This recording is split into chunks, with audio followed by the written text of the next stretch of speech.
तो नमस्कार दोस्तों, मैं नीरज स्वागत करता हूं आपका डीएनडी क्लासेस में। और इस वीडियो में हम क्वेश्चन नंबर 7 और क्वेश्चन नंबर 8 दोनों टीएस ग्रेवाल बुक जो लेटेस्ट अपनी बुक है उस बुक का हम क्वेश्चन नंबर 7 और क्वेश्चन नंबर 8 यहाँ पर देखने वाले हैं और देखेंगे किस तरीके से यहाँ पर हम सॉल्व करेंगे। ये जो आपको क्वेश्चन नंबर 7 है, देखें ज़रा फटाफट से कि ये क्वेश्चन क्या बोल रहा है। तो यहाँ पर ये बोल रहा है on 1 April 2017 A firm purchased a machinery of rupees 1,05,000 rupees. The scrap value was estimated as 5,000 rupees की इसकी scrap value है. At the end of the assets 10 years left. यहाँ पर इसकी जो लाइफ है वो कितनी लाइफ बताई गई है, 10 साल की लाइफ बताई गई है। 1,05,000 रुपये में परचेस करा है और 5,000 रुपये क्या है इसकी स्क्रैप वैल्यू है। तो यहाँ पर अपन क्या कर लेंगे, इसका डेप्रिसिएशन यहाँ से हम निकाल सकते हैं। देखिए ज़रा आगे क्या बोल रहा है, straight line method of depreciation was used the accounting year end 31st March every year. The machinery was sold for 6,000 rupees on 31st March 2024. Calculate the following. ये थोड़ा अलग तरह का क्वेश्चन है, इसमें ये आपसे अकाउंट नहीं बनवाना चाह रहा है, इससे ये आपसे कुछ स्पेसिफिक चीज़ें ही निकलवाना चाह रहा है। सबसे पहली चीज़ ये निकलवाना चाह रहा है कि आप क्या निकाल के बताओ इसको, the depreciation expenses for the year and 31st मार्च 2018।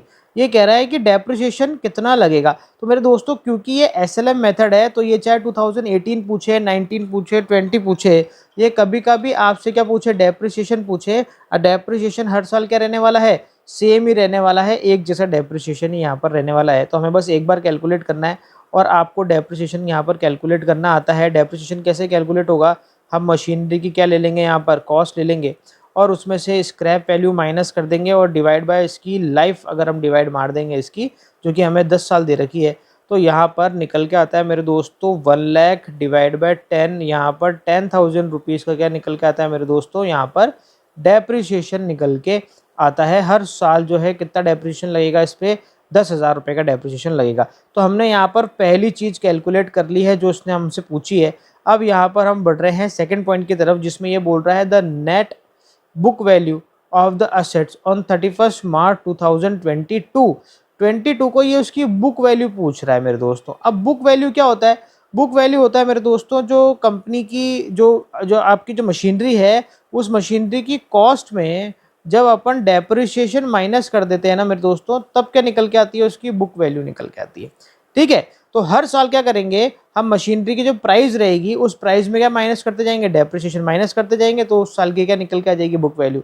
अब ये आपसे 2022 की बुक वैल्यू पूछ रहा है। अब हमने अकाउंट तो बनाया नहीं है, तो अब बिना अकाउंट बनाए हम 2022 की बुक वैल्यू कैसे बताएं मेरे दोस्तों। तो देखो बड़ा ही आसान है, अपन देखो यहाँ पर देख लेते हैं। यहाँ पर बुक खरीदी कब है उसने मशीनरी को, 1 अप्रैल 2017 को उसने मशीनरी खरीदी।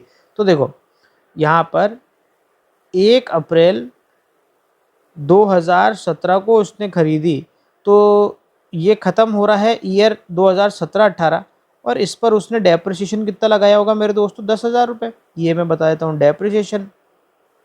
तो अब इसकी बुक वैल्यू क्या रहेगी वो हम यहाँ पर निकाल लेते हैं। अच्छा, बुक वैल्यू कैसे निकलेगी, इसकी प्राइस माइनस इसका डेप्रिसिएशन, तो हमारी क्या निकल जाएगी, बुक वैल्यू निकल जाएगी। अब देखो पहले साल की अगर मैं बात करूं तो पहले साल हमने ये मशीनरी कितने में खरीदी थी, 1,05,000 रुपये में खरीदी थी। तो हम क्या करेंगे, 1,05,000 में जो इस साल हमने डेप्रिसिएशन लगाया 10,000 रुपये का, वो माइनस कर देंगे। तो इसमें 10,000 रुपये माइनस कर देंगे तो कितना बच जाएगा मेरे दोस्तों, मशीनरी रह जाएगी आपकी 95,000 रुपीज़ की। अब क्या करना है आपको, देखो ऐसा है कि हर साल क्या करना है, हमारे को डेप्रिसिएशन लगाना है और डेप्रिसिएशन क्या कर देंगे, माइनस कर देंगे, तो बुक वैल्यू आ जाएगी। पहले हम साल लिख लेते हैं कि कौन कौन से साल तक हमारे को करना है। तो देखो इसने ये बेची है मशीनरी 1 मार्च 2024 को ये मशीनरी बेचा है, यानी हमारे को 24 तक हम निकाल लेते हैं। तो पहला साल तो क्या हो गया हमारा, पहला साल हो गया हमारा 17-18, दूसरा साल क्या हो जाएगा मेरे दोस्तों 18-19, तीसरा साल क्या हो जाएगा मेरे दोस्तों 19-20, मैं यहाँ पर लिखता जाता हूँ, ये हो जाएगा सेकंड, ये हो जाएगा थर्ड, इसके बाद में 20-21, फिर हो जाएगा 21-22, ये चौथा साल, ये पांचवा साल, इसके बाद में फिर हो जाएगा आपका 22 और 23, और उसके बाद में हो जाएगा मेरे दोस्तों 23 और 24, तो 6 साल और 7 साल। तो 7 साल ये मशीनरी क्या रही है आपके पास में, और हर साल आपने हर बार डेप्रिसिएशन कितना लगाया है इस पर, 10,000 ही लगाया। डेप्रिसिएशन तो हमारा सेम ही रहेगा ना, क्योंकि ये कौन सा मेथड है, एसएलएम मेथड है, और एसएलएम मेथड में आपका डेप्रिसिएशन हमेशा वही रहता है। ये 10,000 रुपये का आपका डेप्रिसिएशन हो गया। अब क्या कर रहे हैं, पहले अपन लिख लेते हैं यहाँ पर सभी के सामने 10,000 रुपीज़। अब हम क्या करेंगे, देखो बुक वैल्यू निकाल लेंगे। पहले साल हमने क्या करा, 10,000 रुपये माइनस करा, ऐसे ही अब दूसरे साल भी यही करना है। अब दूसरे साल 95,000 में क्या करना है हमारे को, 10,000 माइनस करना है। तो मेरे दोस्तों यहाँ पर आ जाएगा 85,000। तीसरे साल फिर 85,000 में आपको 10,000 क्या करना है मेरे दोस्तों, माइनस करना है। तो आ जाएगा आपका क्या, 75,000। ऐसे ही यहाँ पर आ जाएगा मेरे दोस्तों 65,000। ऐसे ही यहाँ पर हो जाएगा, ये जीरो सही ढंग से कर देते हैं, 55,000। इसके बाद में हो जाएगा मेरे दोस्तों 45,000। और जिस साल मशीनरी बेची है उस साल हो जाएगी इसकी बुक वैल्यू कितनी, 35,000। अब हमें देख लेते हैं कि ये हमसे क्या क्या पूछ रहा है। तो मेरे दोस्तों यहाँ पर ये हमसे क्या क्या पूछ रहा है, बी पॉइंट में ये बोल रहा है the net book value of the asset on 31 March 2022। 31 March 2022 की बुक वैल्यू पूछ रहा है। तो ये रहा आपका 31 मार्च, और इसकी बुक वैल्यू कितनी आ गई मेरे दोस्तों, 55,000 की। तो ये हो गई इसकी, जो सेकंड का आंसर क्या हो गया, आपको ऐसे लिखना है कि book value on 31 March 2022 are 55,000। बस ऐसे आप जो मैंने बनाया है आप ऐसे बना के आ जाएंगे तो भी कोई दिक्कत नहीं है, बढ़िया है, ये बिल्कुल सही तरीका है। इसमें गलती होने के चांसेस भी क्या हैं, बहुत कम है। ये हमने सेकंड भी कर लिया। अब इसके बाद देख लेते हैं हम थर्ड में क्या बोल रहा है, द गेन और loss on sale of machinery on 31 मार्च 2024। 31 मार्च 2024 को इसने मशीनरी बेच दी, और ये आपसे जानना चाह रहा है कि मशीनरी बेचने पर आपको प्रॉफिट हुआ या लॉस। अच्छा, मशीनरी बेची कितने में, इसने मशीनरी बेची है मेरे दोस्तों 6,000 रुपये में। तो चलो देखते हैं, यहाँ पर 2024 को इसकी बुक वैल्यू क्या थी, 35,000 की बुक वैल्यू थी। तो हम प्रॉफिट एंड लॉस कैसे निकालेंगे, प्रॉफिट एंड लॉस हम निकालेंगे book value minus selling price. तो मेरे दोस्तों बुक वैल्यू कितनी थी इसकी, 35,000 की इसकी बुक वैल्यू थी, और इसने बेच कितने में दिया मेरे दोस्तों, 6,000 रुपये में बेच दिया। तो यहाँ पर देखो साफ साफ नजर आ रहा है कि बुक वैल्यू तो क्या है, ज़्यादा, और यहाँ पर इसकी सेलिंग प्राइस क्या है, कम है। इसका मतलब इसने कम प्राइस में बेचा है। तो कितना कम प्राइस में बेचा है, अगर इसमें से हम 6,000 माइनस कर देंगे तो इसका प्रॉफिट एंड लॉस जो कि प्योरली क्या आ रहा है, लॉस आ रहा है, वो कितना आएगा, यहाँ पर 6,000 इसमें से माइनस करेंगे तो मेरे दोस्तों आ जाएगा ये 29,000 रुपीज़ का लॉस। यानी loss on sale of machinery आ रहा है 29,000 रुपीज़। ये आपका आ गया भैया थर्ड वाले का आंसर। तो आपने क्या करा, तीनों का आंसर निकाल लिया। यहाँ पर पहले का तो आपने निकाला कि भैया 10,000 रुपीज़ का डेप्रिसिएशन लगना है। आंसर चेक कर लेते हैं, देखो ये डेप्रिसिएशन कहाँ गया, ये रहा मेरे दोस्तों 10,000 रुपये का क्या आ गया, ये डेप्रिसिएशन हो गया। दूसरी चीज़ इसने बोली थी कि 31 मार्च 2022 को बुक वैल्यू क्या है, तो वो अपन ने निकाली थी यहाँ पर 50,000 रुपये। तो ये रहा मेरे दोस्तों आंसर में यहाँ पर 55,000 आपको बता रहा है। इसके बाद में इसने बोला loss on sale of machinery, देखो 29,000 रुपीज़ यहाँ पर बता रहा है। तो इस तरीके से हमने ये क्वेश्चन भी सॉल्व कर लिया। ज़रूरी नहीं है आपको अकाउंट बनाने की बोले, आपसे वो कुछ स्पेसिफिक चीज़ें भी कैलकुलेट करवा सकता है। तो हमने क्या कर लिया, यहाँ पर क्वेश्चन नंबर 7 कर लिया आपकी टीएस ग्रेवाल बुक का डेप्रिसिएशन चैप्टर का। अब हम क्या करने वाले हैं, यहाँ पर 8th क्वेश्चन देख लेते हैं कि 8th क्वेश्चन में क्या करवाता है। ठीक है मेरे दोस्तों, तो आगे बढ़ते हैं। 8th क्वेश्चन ये रहा आपके सामने, और 8th क्वेश्चन क्या बोल रहा है, from the following transaction of a concern prepare the machinery account for the year and 31 मार्च 2024। यहाँ पर 31 मार्च 2024 का वो क्या बनवाना चाह रहा है, आपसे अकाउंट बनवाना चाह रहा है। इसका मतलब एक ही साल का वो आपसे अकाउंट बनवाना चाह रहा है। तो फटाफट से यहाँ पर बना देते हैं, क्या दिक्कत आएगी अपन को बनाने में, बना देते हैं। ये देखो यहाँ पर आपको पता ही है मशीनरी अकाउंट कैसे बनता है।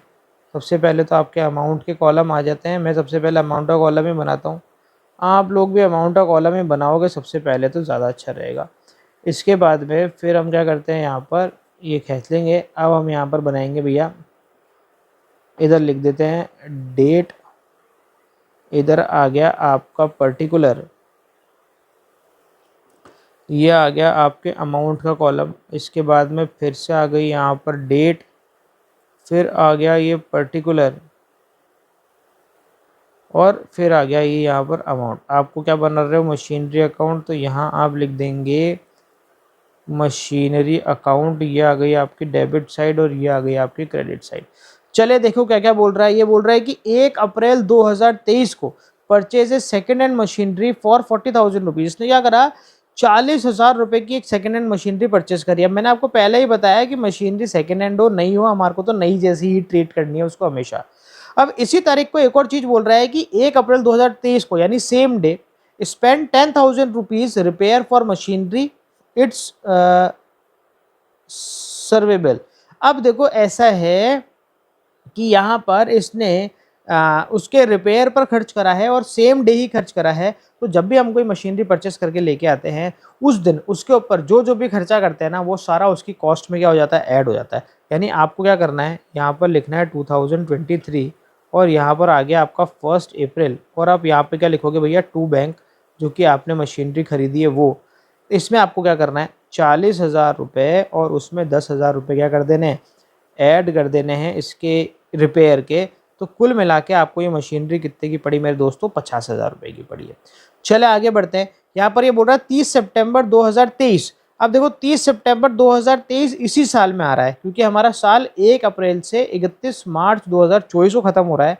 तो यहाँ पर 30 सितंबर हमारा इसी साल आ रहा है और इसी साल हमने एक और मशीनरी परचेस करी, purchase additional new machinery for ₹20,000।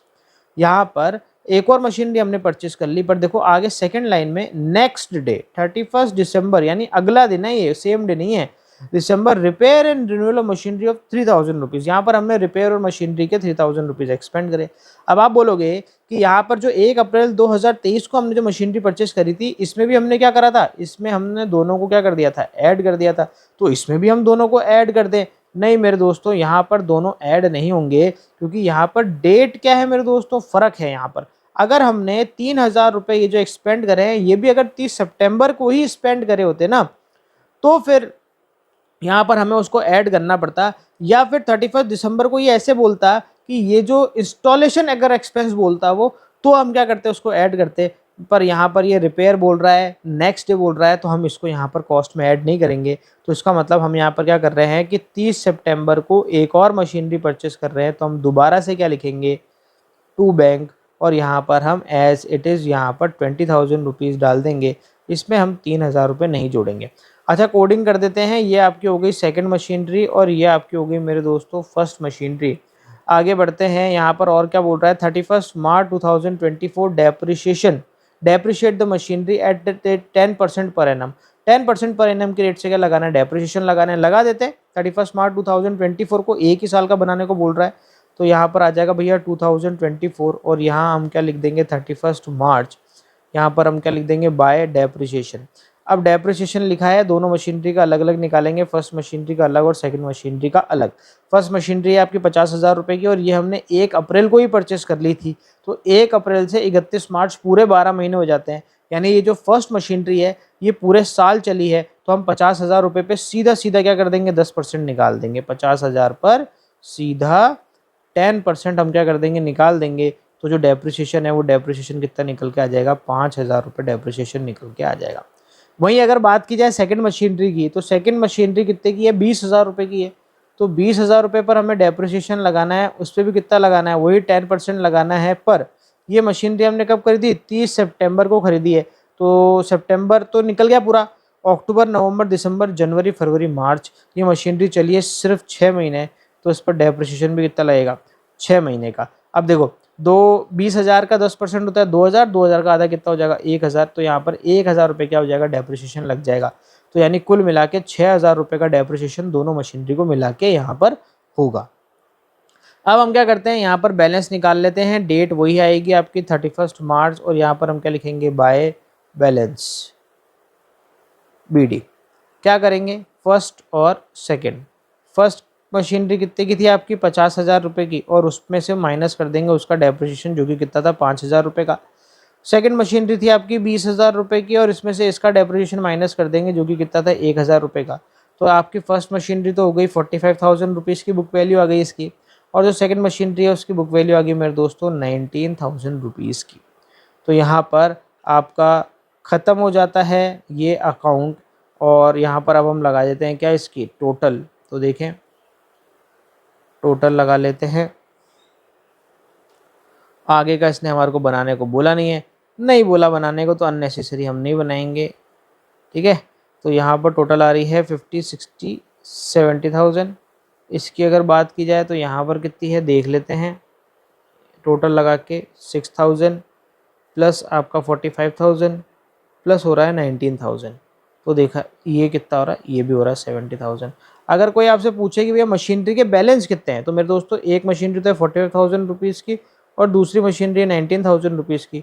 तो आपको मशीनरी का बैलेंस कितना है 64,000। इन दोनों की क्या लगा दी मैंने, टोटल लगा दी। तो मशीनरी का बैलेंस कितना है 64,000। ये रहा देखो आपका आंसर, और आंसर में क्या बोल रहा है कि आपका बैलेंस कितना बच रहा है 64,000 बच रहा है।